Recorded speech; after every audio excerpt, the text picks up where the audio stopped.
নমস্কাৰ village farm YouTube চেনেলৰ আন এটি ভিডিঅ'লৈ সকলোকে স্বাগতম জনাইছোঁ।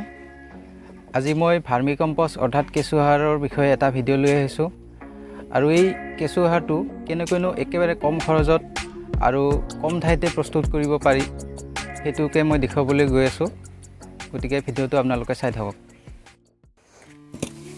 এতিয়া মই এই দুটা প্লেন চিট ৰলৰ সহায়েদি সৰুকৈ ভাৰ্মিকম্পষ্টৰ মডেলটো তৈয়াৰ কৰিবলৈ গৈ আছোঁ আৰু এই দুটা প্লেন চিট ৰল মোৰ লৈ অহাতে একেবাৰে কম খৰচ গৈছে, মাত্ৰ 500 টকা এটা খৰচ গৈছে। আৰু এতিয়া আহকচোন ভিডিঅ'টোলৈ আগবাঢ়ো।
আৰু ইয়া দেখা পাইছে মই বালি আৰু চিমেণ্টেদি অকণমান প্লাষ্টাৰ কৰি লৈছোঁ, যাতে কেঁচুবোৰে ওপৰৰ পৰা যেতিয়া কেঁচুবোৰ খাই আহি থাকিব গোবৰবোৰ, তেতিয়া একেবাৰে শেষৰ পিনে যাতে কেঁচুবোৰে ডাইৰেক্ট মাটিত সোমাই যাব নোৱাৰে, সেইটোৰ কাৰণে এনেকুৱা ধৰণে প্লাষ্টাৰ কৰি লোৱা হৈছে। আৰু ইয়াৰ সলনি আপোনালোকৰ ঘৰত যদি ত্ৰিপাল আছে তেতিয়াহ'লে ত্ৰিপালো ব্যৱহাৰ কৰিব পাৰে। বালি চিমেণ্টেদি প্লাষ্টাৰ কৰাৰ সলনি আপোনালোকৰ ঘৰত ত্ৰিপাল থাকিলে সেইটো আপোনালোকে ব্যৱহাৰ কৰিব পাৰে।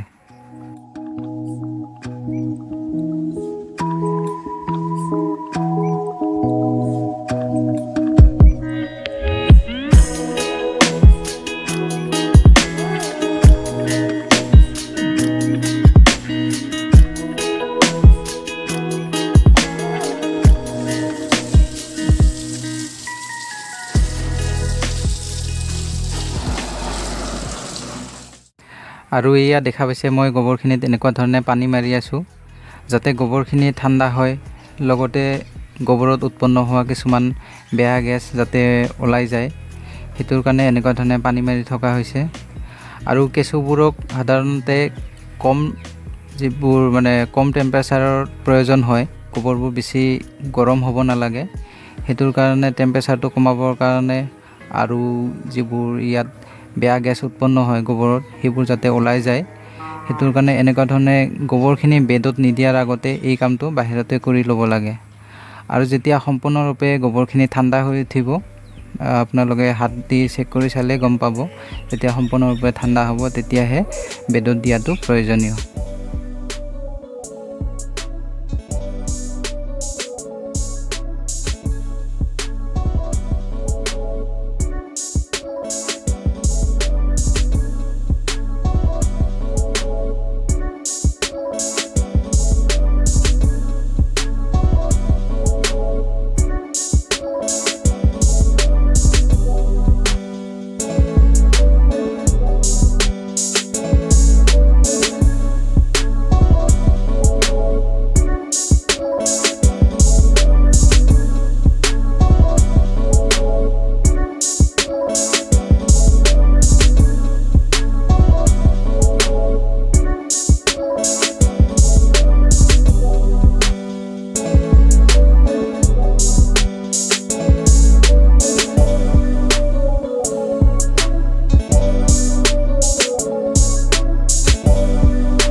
এতিয়া মানে মোৰ গোটেইখিনি কাম সম্পূৰ্ণ হৈ গ'ল। গোবৰ দিয়া, লগতে কেঁচুবোৰ দিয়া, এইবোৰ মই এনেকৈ কৰিছোঁ।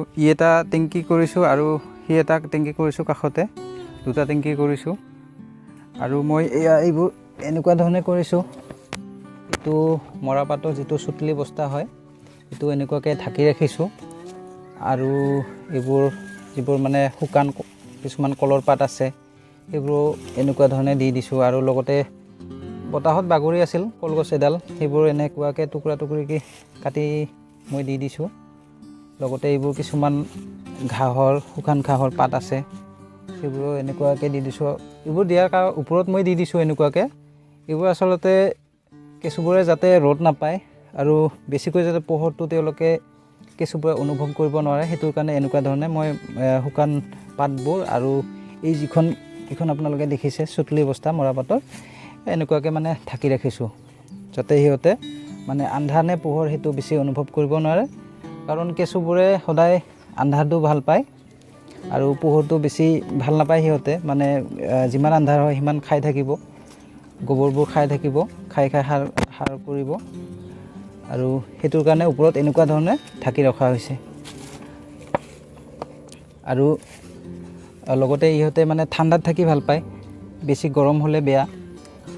কমচে কম 30 ডিগ্ৰী ঠাণ্ডা থাকিব লাগে। 30 ডিগ্ৰীতকৈ তলত থাকিব লাগে, 30 ডিগ্ৰীৰ ওপৰত থাকিব নালাগে ঠাণ্ডাটো। সেইটোৰ কাৰণে যাতে ঠাণ্ডাটো অকণমান পাই থাকে, সেইটোৰ কাৰণে এইবোৰ মানে ওপৰত এনেকুৱা ধৰণে চুতলি বস্তা বা তেনেকুৱা কিছুমান আৱৰ্জনা ওপৰত দিয়া হয়। সেইটোৱে আৰু বিশেষ তেনেকুৱা একো নাই। আৰু কেঁচুবোৰে খাই সম্পূৰ্ণ সাৰ প্ৰস্তুত কৰি তোলাতে 2 মাহমান সময় লাগিব। তথাপিও মই আপোনালোকক দেখুৱাৰ কাৰণে 1 মাহমান পাছত মই কেনেকুৱা ৰিজাল্ট আহে সেইটো দেখুৱাই দিম। চাই থাকিবৰ কাৰণে আপোনালোকে মোৰ চেনেলটো ছাবস্ক্ৰাইব কৰি ৰাখিব। গতিকে আজিলৈকে ইমানেই, ধন্যবাদ।